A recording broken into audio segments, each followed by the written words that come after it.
Welcome to the NBAVE podcast.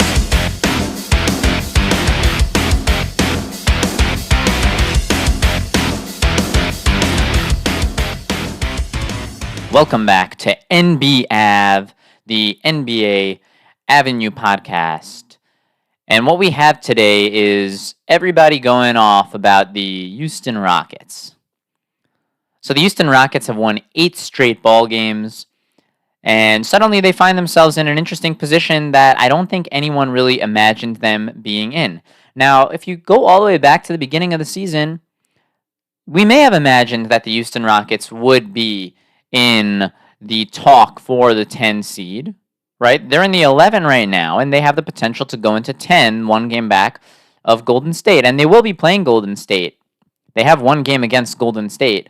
Before the season ends in the last 10 or 11 games or so. So that'll be very telling as to how will it flip the Rockets' way ultimately or not.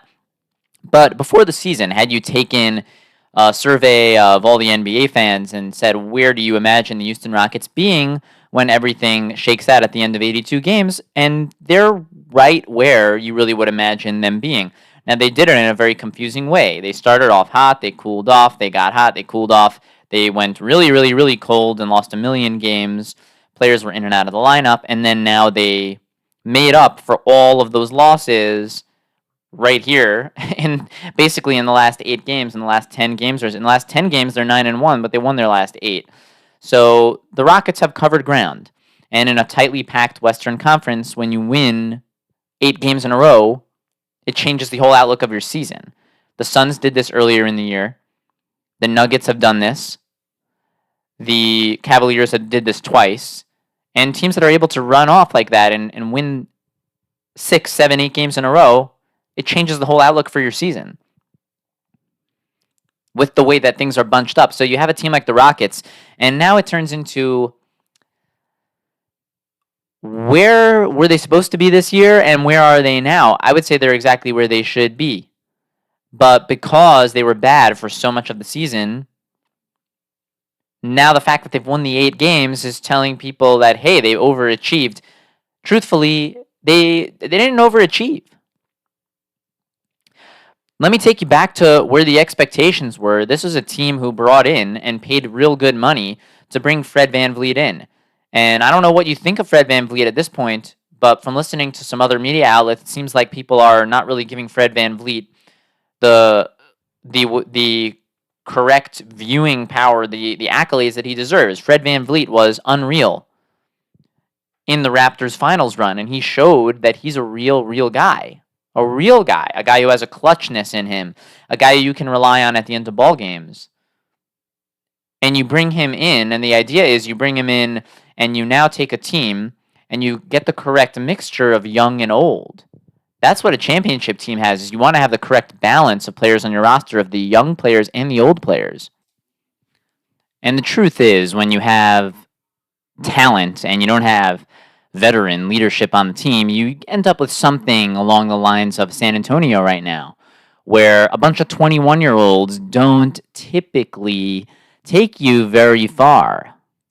But when you add in the mix, and you bring in those veterans to the young talent that you already have, that's typically a recipe to supercharge your franchise. And you can suddenly go from winning less than 20 ball games a year to winning closer to 40 ball games a year. And that's exactly where the Houston Rockets, we would think, should be.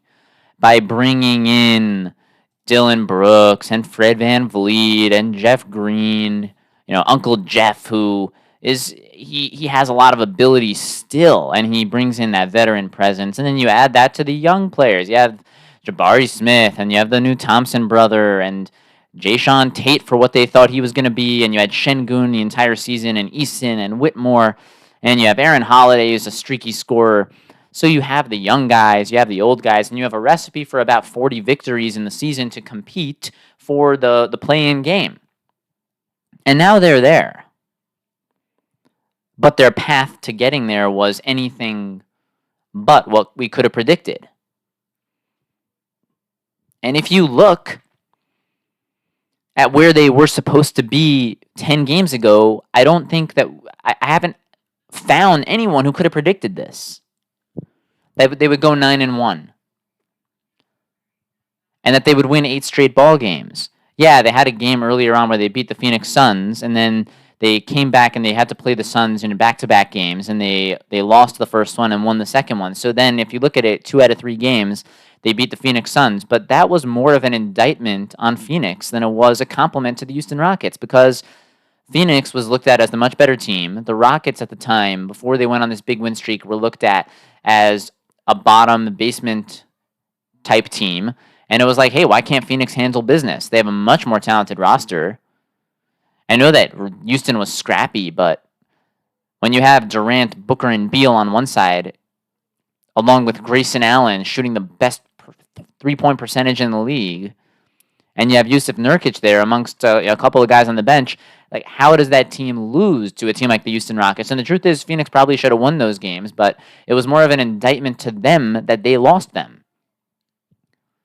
And then what happens right after that? The Houston Rockets end up going on this massive win streak, 8 games. How many teams have won 8 games this season? Probably not more than 5. Boston's done it. Cleveland did it twice, I believe. Denver may have done it. I'm not sure they ever quite got to 8. I think Dallas had a good streak there. Definitely not more than 6 or 7, maybe 7 tops. And Houston's part of that.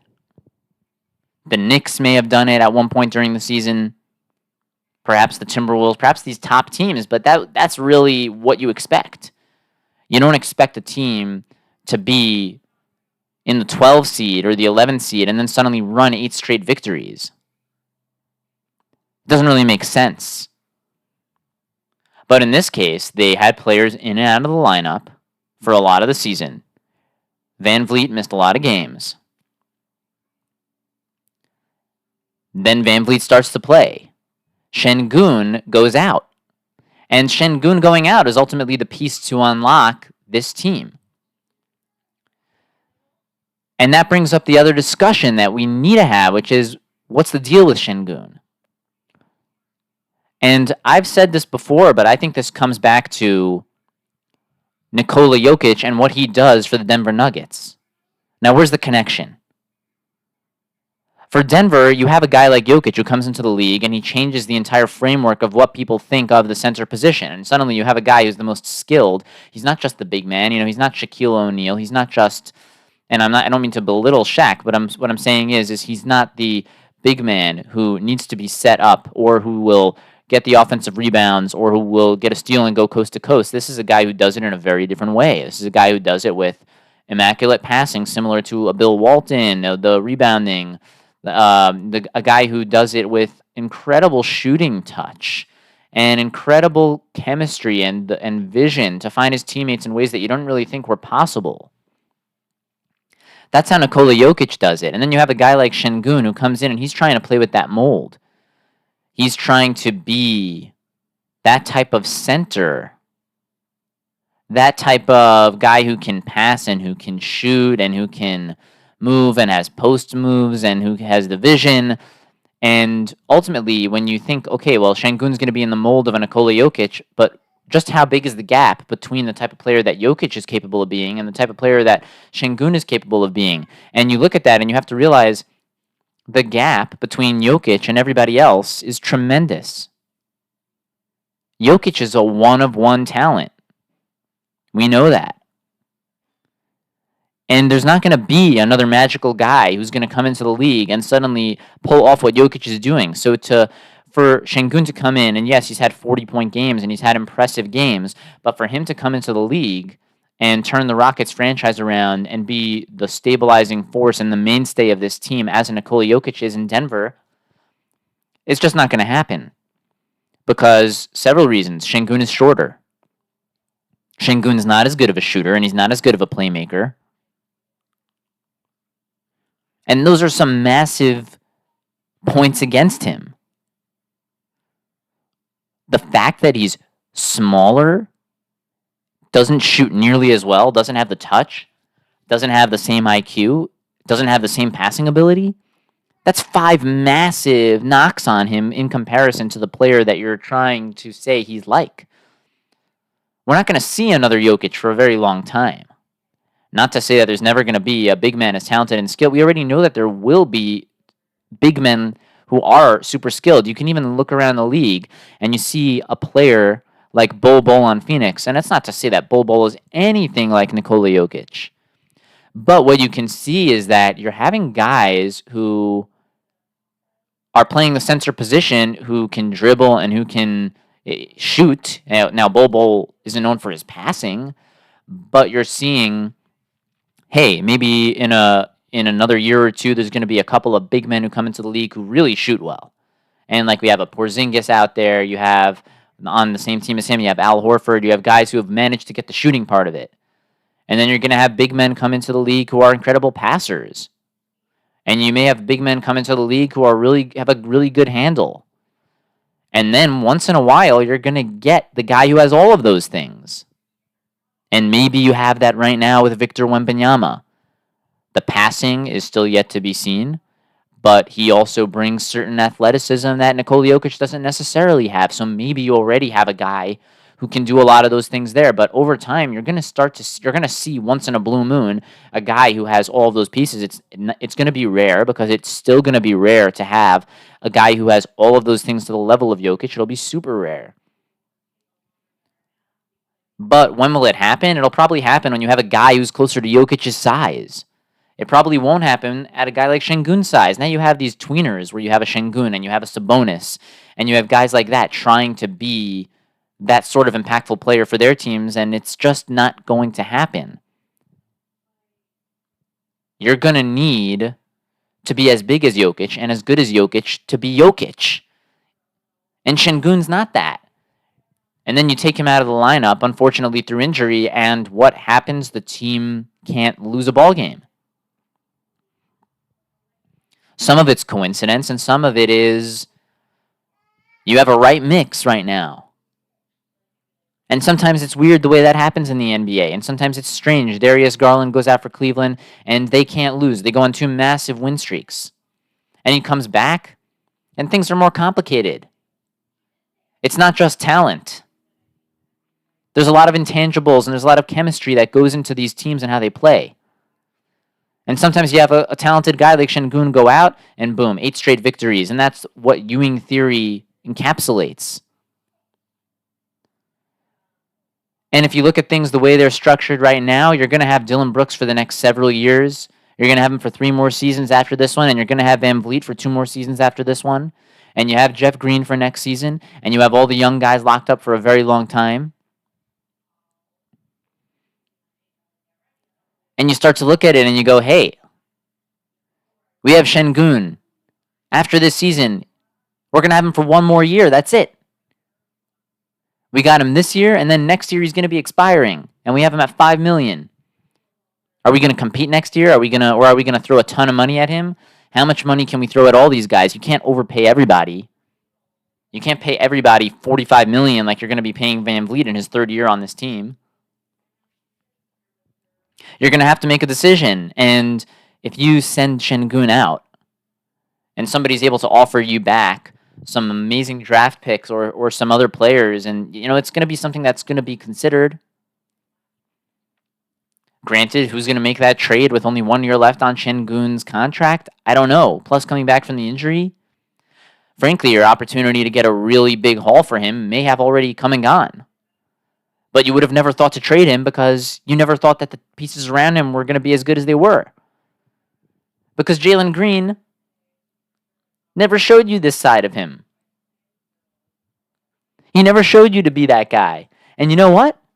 He's also going to be an expiring contract next season. So now you're just going to have a million different things going at you, and you don't know who to sign.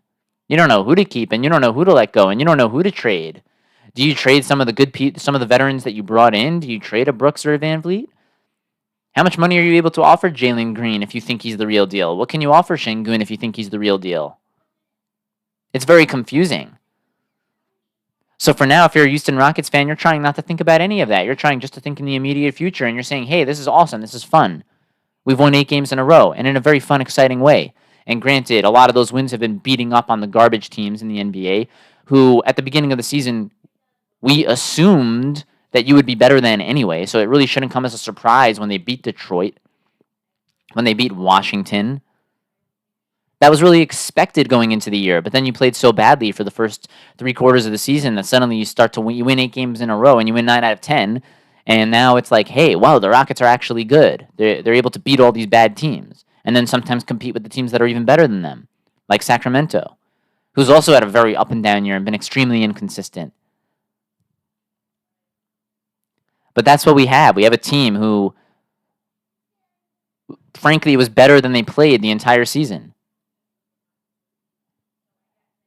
And we expected them to be in exactly this position, fighting for a 10 or a 9 seed. And right now they're in 11. They're 1 game back of 10, and they're like 3 or 4 games back, 3.5, 4 games back of 9. And that's exactly where we thought they would be, but they just took a very twisty-turvy route to get there.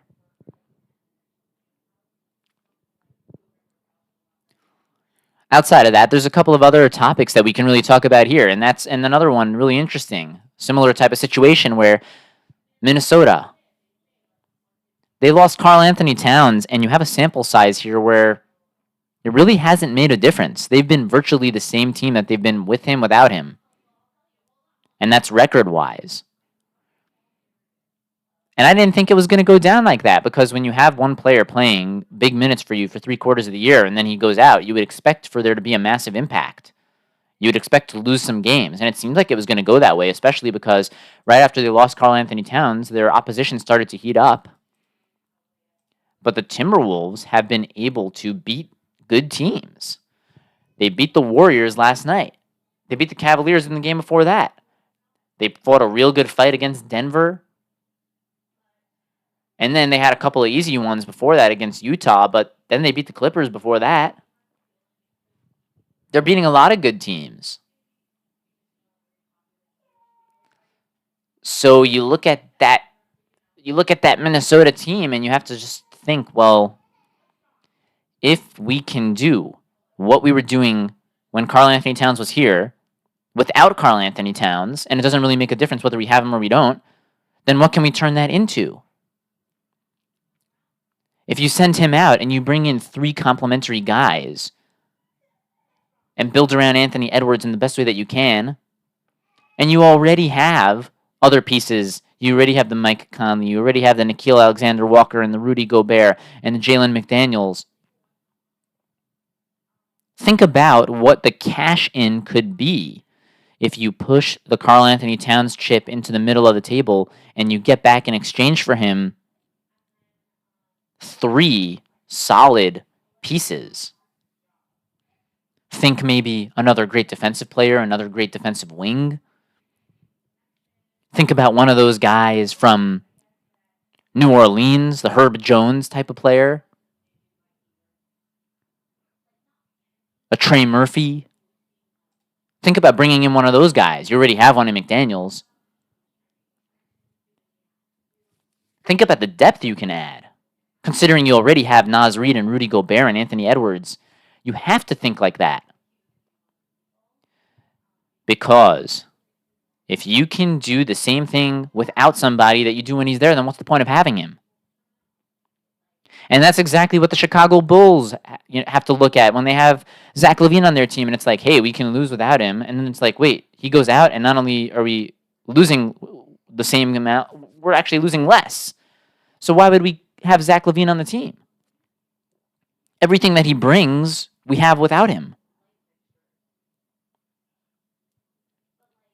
And you have a sample size to point at now.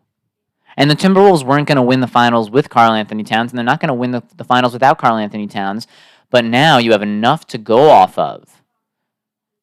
And you'll have even more. You'll have another 10, 11 games to go off of before the season ends, and you'll be able to say, hey, we can find a destination for Cat, and we can bring back the rest of the pieces that we need to win an NBA Finals in the next 2-3 seasons. That has to be a distinct possibility. It has to be on the table, and it has to be the way you're thinking if you're their general manager right now. Then you look at the playoffs. You look at the playoff picture in the Western Conference, and you have the 3 teams clustered together. The Phoenix Suns, Sacramento Kings, and the Mavericks. They're all within half a game of each other. The Suns are half a game up. The Kings and Mavericks are a half a game back of them. And you have to look, well, what games do they have coming up? And the Suns and the Kings have two of the toughest remaining schedules in the entire league. In fact, the Phoenix Suns have the toughest one left. And their easiest game is their next ball game. They're going to play the San Antonio Spurs next, and from then on, it's tough game after tough game after tough game. They're going to get one more easy one, and then they're going to have 10 left, and it's going to be playing all the best teams in the league. Denver, OKC, Minnesota twice. Twice against the Clippers, twice against the Pelicans, and then they'll play the Cavaliers as well.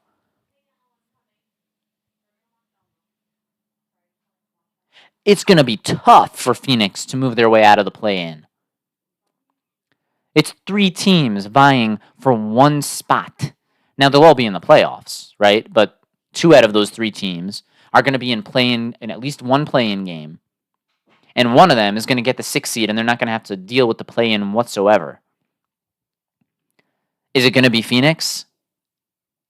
If Phoenix does do it, if Phoenix makes that push and they accomplish it, then what shape would they even be in after the 11 remaining games? Would they empty the tank to do that? Then you have Sacramento, 3rd toughest schedule remaining in the league. They'll get a game against Utah, a game against Brooklyn, and a game against Portland. And then there's going to be one game where Phoenix and Sacramento are going to kamikaze each other. They're going to eat each other alive. And one of those teams is automatically getting a loss. And Sacramento's going to have to play a game against Boston, and a game against Oklahoma City, and a game against the Clippers, and a game against the Pelicans, and one against the Knicks. That's real tough. 3rd toughest schedule in the league.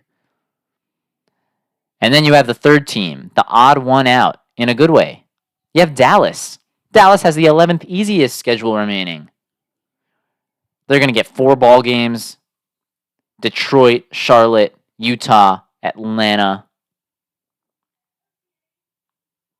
And then Dallas is going to have still some tough games on the schedule. Yeah, they'll get an Oklahoma City. They'll get a Miami, 2 Golden State. And Golden State's not playing great right now. They've lost a couple ball games in a row. They'll get 2 against Houston, who's streaking. And then there's going to be 2 games where Dallas plays Sacramento. And that might come down to it. And that's definitely Phoenix has to look at that and be happy, because it's going to be some losses, but there's going to be some guaranteed wins too. In the 2 games that Dallas and Sacramento play against each other, there's a win and a loss for those teams, and Phoenix is going to get helped, and they're going to get hurt at the same time. But I think you have to give the inside track to Dallas. Dallas is going to have the easiest schedule. And for a team like Dallas, they have 4 games against the bottom teams in the league, and then they have 2 against the Rockets and 2 against Golden State. 1 against Miami and 2 against Sacramento. Those are all winnable games for Dallas. I think Dallas is the better team. I think Dallas has a more complete roster than Miami. Dallas has a more complete roster than Sacramento and Golden State and Houston, and certainly all the bottom teams. So I think that Dallas has the potential to get that 6th seed, and they should be the betting favorite right now. And if Dallas gets in as the 6, and they end up facing a Minnesota or an Oklahoma City in round 1, they're going to be as live as anyone. So when I said earlier in the year that Dallas is one of the top 3 teams to win the West, you see why. It's Denver, it's Dallas, and it's Phoenix, because they have the talent. If everything goes right for them, they have the talent. But unfortunately, there's not enough room for Phoenix and Dallas together. And one of those teams, Sacramento as well, may lose play-in games and find themselves not really in it at all. Now, it's possible they could all be in it. It's possible that One of those three teams gets the 6. Then one of those teams will win the 7-8 matchup, and then whichever team loses wins the final play-in game, and that's just the way it is. The Lakers and Warriors are done, and you have the 1 through 8, and that it could work out that way, but it may not. But if I had to say right now, I think it's going to be Dallas as the 6.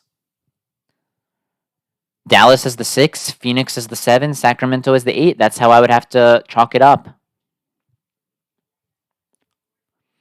Then we have a guy in the NBA who I think I've been hard on, and for good reason. You have DeAndre Ayton, and he was a player who was drafted with the number 1 overall pick. He was the mastermind who was the best college player, didn't do well in the tournament. There was a scandal with his team. Put it all aside, sweep it all under the carpet. He gets drafted first overall above Luka. And then he doesn't really pan out. He looks like a guy with a lot of talent, but he doesn't play well in the big games. They bring Chris Paul over, and you would think, well, what better player could you have to pair with a center than Chris Paul? What better of a passer? And his hands don't always seem to be working, and I don't believe it's really an issue with his hands. I believe it's an issue with his head. What happens? He ends up getting shipped out. He goes to Portland, where he gets to sit there and make $30+ million a year. He sits out most of the season with injuries, and then at the end of the season, he comes back in and he puts up strong statistics in games that don't matter whatsoever. The easiest game is to play well in. And then he comes up with an excuse and says, hey, I was sleeping on an air mattress for the whole early part of the year, and that's why I wasn't playing well. And he knows exactly what he's doing. He doesn't care about being a great player in this league. He just cares about making money. And that's okay. But I wouldn't want him on my team. If I owned the franchise, I would never want to pay his salary. I would never want to pay that $30 million. But he knows exactly what he's doing. He set up his NBA career where he got picked first. He gets the maximum amount of money being near the top of the draft. He re-signed for a large number, played his way onto a loser team, sat out for the games that could potentially matter, and then when the season's already gone, he comes back and says, hey, something was off at the beginning of the season, but this is the player who I really am, the player who puts up 30 in a game. No, it's not. You're not that guy. You're not the 30-point dominating. You're the guy who loses by 70 on Game 7 in his home court. That's who you are. You're the loser. You're the loser who wears a suit that costs 10 grand and wears a Rolex on each hand. Yeah, you're the golden loser. You have all the money in the world, but nobody wants you. That's who you are.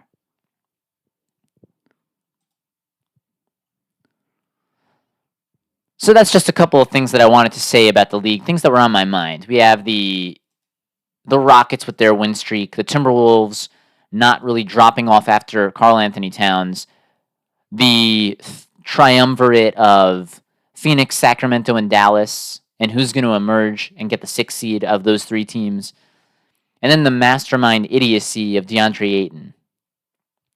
If you look ahead to tonight, the NBA is back and it's completely jam-packed. But if you want to have a night where there's 11 games of basketball and you could have a chance of predicting every single one correctly, tonight's the night. Because you have the A-side, B-side matchups like every single game. The Hornets are going to be playing the Cavaliers.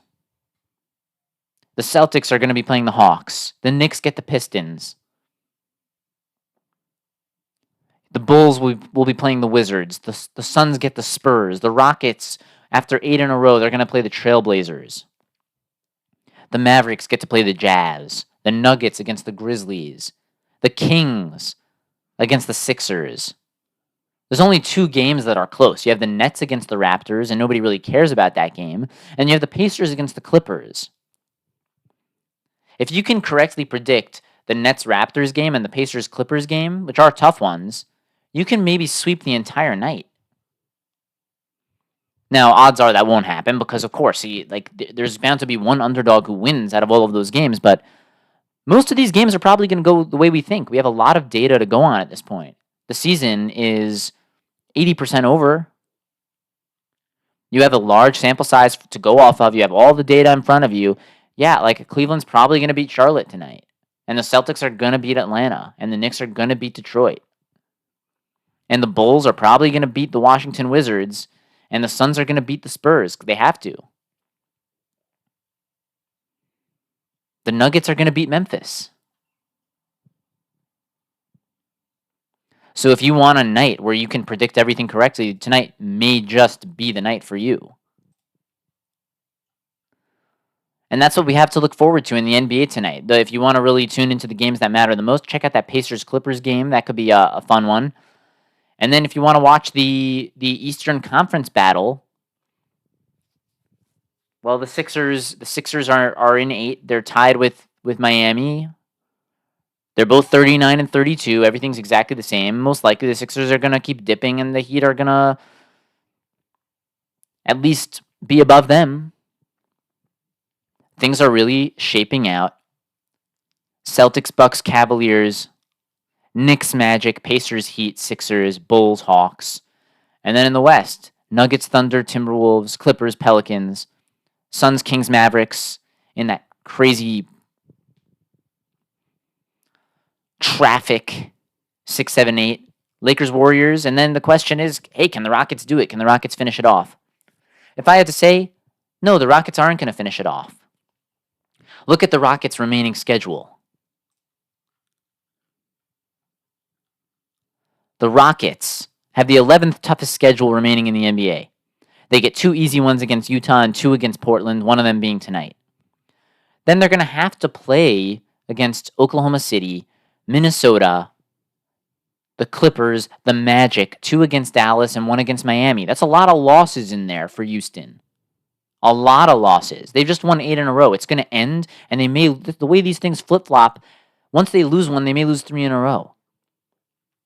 Whereas you have Golden State, and Golden State has one of the easiest records remaining. They're going to get 2 against Utah. They're going to get to play the Spurs, the Hornets, and the Blazers. There will be a game where Golden State and Houston play each other, so that one will be extremely telling. But Golden State has the easier schedule the rest of the way, and they have the 1-game advantage. So I think Golden State's still going to get it. I don't think Houston is going to finish the job. Great job getting there. Granted, we thought you would be there at the beginning of the year, but hey, good job on this 8-game win streak. You can only live in the present. You can't live in the past. Good job to Houston, but they're not going to make it. That's what NBAVE has to say about this race in the West. I think the race in the East is a little easier to predict at this point. You can follow us on social at NBAVE. That's NBAVE. It's short for NBA Avenue. And as always, send your questions to nbavenue@yahoo.com. We are your source for a great time every time. And until next time, we are out.